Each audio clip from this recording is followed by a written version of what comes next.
શું તમે જાણો છો કે સ્ત્રીઓ વચ્ચે થતા ઝઘડામાં 10માંથી 8 ઝઘડાનું કારણ શું હોઈ શકે?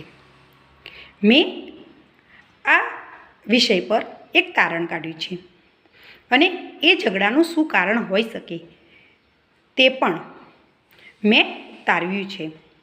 જો તમે પણ એ ઝઘડાનું શું કારણ હોઈ શકે તે તારવી શકતા હોય કે વિચારી શકતા હોય તો મને કોમેન્ટમાં જરૂરથી લખજો.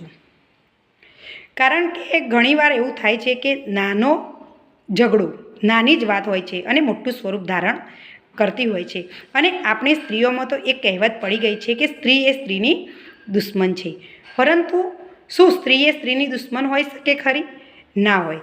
જો બંને વચ્ચે સમજણનો સેતુ રચાય તો એક સ્ત્રી બીજી સ્ત્રીને ઘણી બધી મદદ કરી શકે છે અને આપણે એ વિષય પર જ ઘણું બધું જાણવાનું છે. તો આપણે 10માંથી 8 સ્ત્રીઓનું ઝઘડાનું કારણ શું હોઈ શકે એ જાણવા માટે પાર્ટ 2 જોઈશું. તમે લોકો મારો આ વિડીયો વધુને વધુ બહેનો સુધી શેર કરજો અને મને ફોલો કરજો. તો તમને અહીં જે વિડીયો મૂકવામાં આવે છે તે તરત જ મળી રહેશે.